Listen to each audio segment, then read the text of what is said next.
നിലവിൽ ലോകത്ത് ഏകദേശം 12,100 ആണവായുധങ്ങളുണ്ട് എന്നാണ് കണക്കാക്കപ്പെടുന്നത്.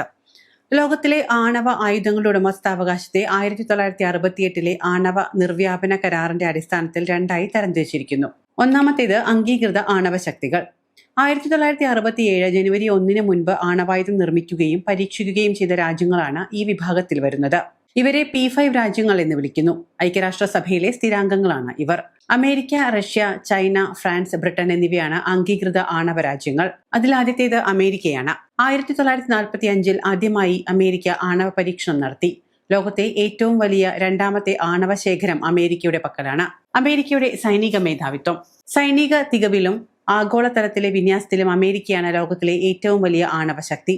റഷ്യയേക്കാൾ തൊട്ടുപിന്നിലായി 5000-ലധികം വാർഹെഡുകൾ അമേരിക്കയുടെ പക്കലുണ്ട്. അമേരിക്കയുടെ പ്രത്യേകത അവരുടെ ന്യൂക്ലിയർ ട്രയാഡ് അഥവാ ത്രിതല ശേഷിയാണ്. കരയിൽ സ്ഥാപിച്ചിട്ടുള്ള മിനിറ്റ്സ്മാൻ 3 മിസൈലുകൾ, ആകാശത്തു നിന്നും ആക്രമണം നടത്താൻ ശേഷിയുള്ള B-2 സ്പിരിറ്റ് ബോംബർ വിമാനങ്ങൾ, സമുദ്രത്തിനടിയിൽ നിന്ന് മിസൈലുകൾ തൊടുക്കുന്ന ഒഹായോ ക്ലാസ് മുങ്ങിക്കപ്പലുകൾ എന്നിവ അമേരിക്കയെ അതിശക്തരാക്കുന്നു. ലോകത്തെവിടെയും മിനിറ്റുകൾക്കുള്ളിൽ ആണവാക്രമണം നടത്താൻ അമേരിക്കയ്ക്ക് സാധിക്കും. കൂടാതെ തങ്ങളുടെ സഖ്യകക്ഷികളായ യൂറോപ്യൻ രാജ്യങ്ങളിൽ ആണവായുധങ്ങൾ വിന്യസിച്ചിട്ടുള്ള ഏക രാജ്യം അമേരിക്കയാണ്. കേവലം എണ്ണത്തിലും ഉപരി അത്യാധുനികമായ കൃത്യതയും മിസൈൽ പ്രതിരോധ സംവിധാനങ്ങളുമാണ് അമേരിക്കയുടെ പ്രധാന ആയുധം. രണ്ടാമത്തേത് റഷ്യയാണ്. 1949 റഷ്യ ആണവ പരീക്ഷണം നടത്തി. നിലവിൽ ലോകത്ത് ഏറ്റവും കൂടുതൽ ആണവായുധങ്ങളുള്ള രാജ്യവും റഷ്യ തന്നെയാണ്. റഷ്യയുടെ ആണവ പ്രതിരോധം. ലോകത്തിലെ ഏറ്റവും വലിയ ആണവായുധ ശേഖരത്തിന്റെ ഉടമകളാണ് റഷ്യ. സോവിയറ്റ് യൂണിയന്റെ പതനത്തിന് ശേഷവും തങ്ങളുടെ ആഗോള പ്രഭാവം നിലനിർത്താൻ റഷ്യ പ്രധാനമായും ആശ്രയിക്കുന്നത് ഈ ആണവ കരുത്തിനെയാണ്. ഏകദേശം 5500-ലധികം ആണവ വാർഹെഡുകൾ റഷ്യയുടെ പക്കലുണ്ട് എന്നാണ് കണക്കാക്കപ്പെടുന്നത്. റഷ്യയുടെ ആണവ തന്ത്രത്തിന്റെ ഏറ്റവും ഭീകരമായ വശം അവരുടെ ഭൂഖണ്ഡാന്തര മിസൈലുകളായ RS-28 സർമാറ്റ് ആണ്. സാത്താൻ 2 എന്നറിയപ്പെടുന്ന ഈ മിസൈലിന് ലോകത്തെ ഏത് പ്രതിരോധ സംവിധാനത്തെയും തകർക്കാനുള്ള ശേഷിയുണ്ട്. ഇതിനു പുറമെ സമുദ്രത്തിനടിയിൽ വർഷങ്ങളോളം ഒളിഞ്ഞിരിക്കാൻ ശേഷിയുള്ള ബോറെ ക്ലാസ് മുങ്ങിക്കപ്പലുകളും ശത്രു രാജ്യങ്ങളുടെ റഡാറുകളിൽ പെടാത്ത ഹൈപ്പർസോണിക് മിസൈലുകളും റഷ്യയുടെ കരുത്ത് വർദ്ധിപ്പിക്കുന്നു. സൈനികമായ കടന്നുകയറ്റങ്ങളെ തടയാൻ തങ്ങളുടെ ആണവായുധങ്ങൾ ഉപയോഗിക്കാൻ മടിക്കില്ല എന്ന വ്ളാഡിമിർ പുടിന്റെ കർക്കശമായ നിലപാട് റഷ്യയെ ലോകത്തെ ഏറ്റവും അപകടകാരിയായ ആണവ ശക്തിയായി നിലനിർത്തുന്നു. ബ്രിട്ടൻ. 1952 ബ്രിട്ടൻ ആണവ പരീക്ഷണം നടത്തുന്നത്. തങ്ങളുടെ ട്രൈഡന്റ് മിസൈലുകളിലൂടെ സമുദ്രത്തിൽ നിന്ന് മാത്രം ആക്രമിക്കാൻ ശേഷിയുള്ളവരാണ് ഇവർ. ഫ്രാൻസിന്റെ കാര്യം പറയുകയാണെങ്കിൽ 1960 ഫ്രാൻസ് ആണവ പരീക്ഷണം നടത്തുന്നത്. മൂന്നാമത്തെ വലിയ ആണവ ശേഖരം ഫ്രാൻസിന്റേതാണ്. യൂറോപ്പിലെ പ്രധാന ആണവ ശക്തികളായ ഫ്രാൻസും ബ്രിട്ടനും തങ്ങളുടെ ആയുധ ശേഖരം പ്രധാനമായും സമുദ്ര അതിർത്തിയിൽ കേന്ദ്രീകരിച്ചിരിക്കുന്നു. ഏകദേശം 290 വാർഹെഡുകളുള്ള ഫ്രാൻസ് തങ്ങളുടെ പ്രതിരോധത്തിനായി പ്രധാനമായും ആശ്രയിക്കുന്നത് മിസൈലുകൾ വഹിക്കുന്ന മുങ്ങിക്കപ്പലുകളെയാണ്. ഫ്രാൻസിന് സ്വന്തമായി ആണവായുധങ്ങൾ വികസിപ്പിക്കാനുള്ള സാങ്കേതിക വിദ്യയുണ്ട്. എന്നാൽ ബ്രിട്ടൻ, അതായത് യുണൈറ്റഡ് കിങ്ഡം, തങ്ങളുടെ 225ഓളം വരുന്ന വാർഹെഡുകൾക്കായി അമേരിക്കൻ സാങ്കേതിക വിദ്യയായ ട്രൈഡന്റ് മിസൈലുകളെയാണ് ആശ്രയിക്കുന്നത്. ബ്രിട്ടന് കരയിൽ നിന്ന് തൊടുക്കാവുന്ന ആണവ മിസൈലുകളില്ല. അവരുടെ മുഴുവൻ കരുത്തും കടലിനടിയിലാണ്. നാറ്റോ സഖ്യത്തിന്റെ ഭാഗമായ ഈ രണ്ട് രാജ്യങ്ങളും യൂറോപ്പിന്റെ സുരക്ഷയിൽ നിർണായക പങ്ക് വഹിക്കുന്നു. ഇനി പറയാനുള്ളത് ചൈനയെ കുറിച്ചാണ്. 1964 ചൈന ആണവ പരീക്ഷണം നടത്തി. ഏഷ്യയിലെ ഏറ്റവും വലിയ ആണവ ശക്തിയായി ചൈന മാറിക്കൊണ്ടിരിക്കുന്നു.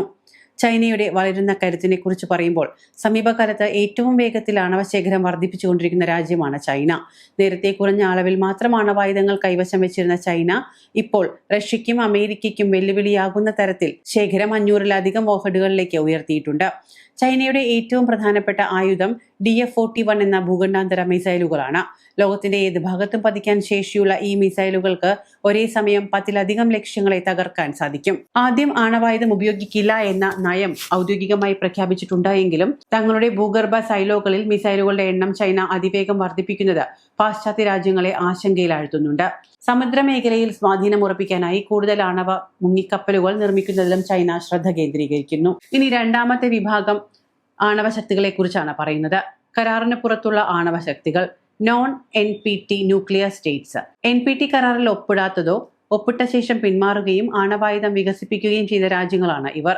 ഇവരെ അനൌദ്യോഗിക ആണവ ശക്തികൾ എന്ന് വിളിക്കുമെങ്കിലും പ്രായോഗികമായി ഇവർ വലിയ സൈനിക ശേഷിയുള്ളവരാണ്. അതിൽ പ്രധാനം ഇന്ത്യയാണ്.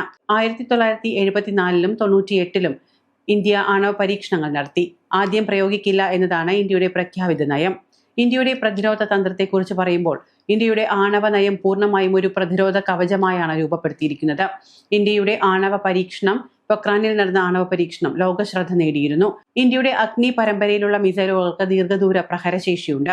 ഏകദേശം 172ഓളം വോഹഡുകൾ കൈവശമുള്ള ഇന്ത്യ ആദ്യം അത് ഉപയോഗിക്കില്ല എന്ന കർക്കശമായ നയമാണ് പിന്തുടരുന്നത്.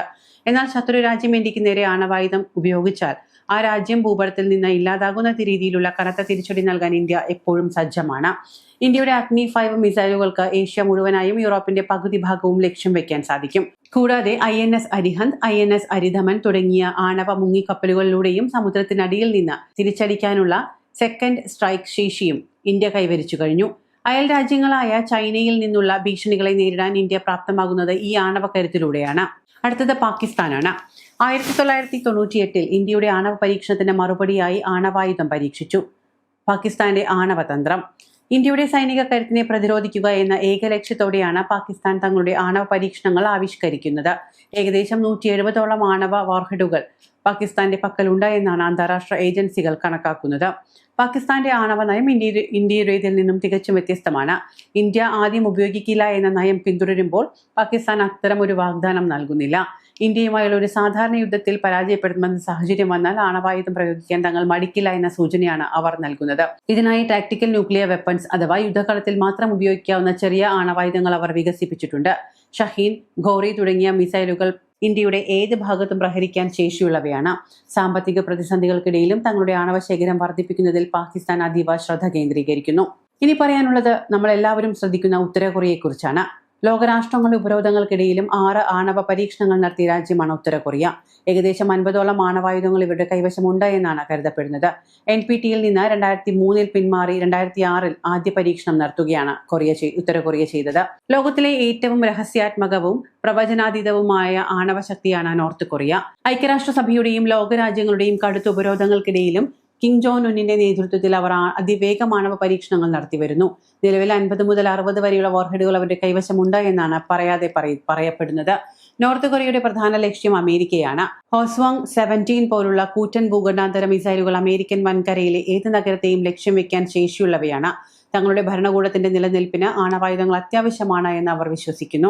അന്താരാഷ്ട്ര നിയമങ്ങളെ പരസ്യമായി ലംഘിച്ചുകൊണ്ട് അവർ നടത്തുന്ന ഹൈഡ്രജൻ ബോംബ് പരീക്ഷണങ്ങളും മിസൈൽ വിക്ഷേപണങ്ങളും പസഫിക് മേഖലയിൽ പ്രത്യേകിച്ച് ദക്ഷിണ കൊറിയയ്ക്കും ജപ്പാനും വലിയ ഭീഷണിയാണ് ഉയർത്തുന്നത്. ഒരു ചെറിയ പ്രകോപനം പോലും വലിയൊരു ആണവ യുദ്ധത്തിലേക്ക് നയിച്ചേക്കാവുന്ന രീതിയാണ് നോർത്ത് കൊറിയയുടെ നിലപാടുകൾ. ഇനി പറയുന്നത് ഇസ്രായേലിനെ കുറിച്ചാണ്. അവർ ആണവായുധം കൈവശമുണ്ടായെന്ന് സമ്മതിച്ചിട്ടില്ല എങ്കിലും ലോകത്തെ അറിയപ്പെടുന്ന ഒരു ആണവ ശക്തിയായിട്ട് തന്നെയാണ് ഇസ്രായേൽ അറിയപ്പെടുന്നത്. ഏകദേശം 90ഓളം ആണവായുധങ്ങൾ ഇസ്രായേലിന്റെ പക്കലുണ്ട് എന്ന് അന്താരാഷ്ട്ര ഏജൻസികൾ വിശ്വസിക്കുന്നു. ആണവായുധങ്ങളുടെ ഫലം വെറും സ്ഫോടനത്തിലല്ല, മറിച്ച് അത് പ്രയോഗിക്കുന്ന രീതിയിലാണ്. ഇതിനെ പ്രധാനമായും ന്യൂക്ലിയർ ട്രയാഡ് എന്ന് വിളിക്കുന്നു. ആയുധഫലങ്ങളെ 3 രീതിയിൽ നമുക്ക് പറയാം. കരയിൽ നിന്നുള്ള വിക്ഷേപണം, ഭൂഖണ്ഡാന്തര മിസൈലുകൾ വഴി ആയിരക്കണക്കിന് കിലോമീറ്റർ അകലെയുള്ള ശത്രു രാജ്യങ്ങളെ നശിപ്പിക്കാൻ ഇവയ്ക്ക് സാധിക്കും. ഇന്ത്യയുടെ അഗ്നി V, റഷ്യയുടെ സർമത്ത് എന്നിവ ഇതിന് ഉദാഹരണങ്ങളാണ്. ആകാശത്ത് നിന്നും ആക്രമണം നടത്തുന്ന ആണവ ബോംബുകൾ വഹിക്കാൻ ശേഷിയുള്ള വിമാനങ്ങൾ, ഉദാഹരണത്തിന് അമേരിക്കയുടെ B-2 സ്പിരിറ്റ്, ശത്രുവിന്റെ റഡാർ കണ്ണുകളിൽ പെടാതെ ആക്രമിച്ച് മടങ്ങാൻ ഇവയ്ക്ക് കഴിവുള്ളവയാണ്. ഇനി കടലിൽ നിന്നും വിക്ഷേപണം നടത്തുന്ന, അതാണ് ഏറ്റവും അപകടകരമായ രൂപം.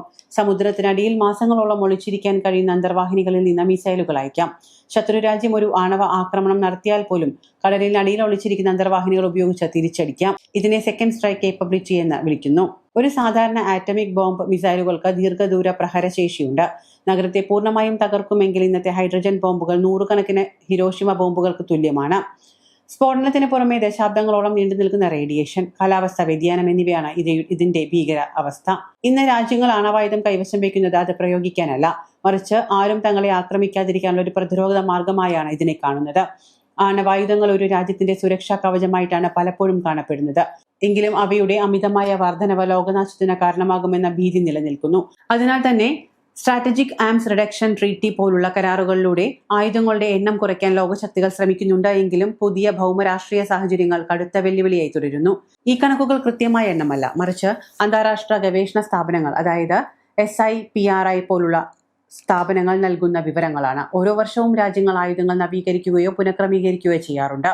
ലോകത്തിലെ ആയുധങ്ങളുടെ ചരിത്രവും അവയുടെ വിന്യാസവും പരിശോധിക്കുമ്പോൾ ഇത് കേവലം രാജ്യങ്ങളുടെ ആയുധബലത്തെ മാത്രമല്ല, മറിച്ച് ലോകം എങ്ങനെ നിയന്ത്രിക്കപ്പെടുന്നു എന്നതിനെ കൂടിയാണ് സൂചിപ്പിക്കുന്നത്.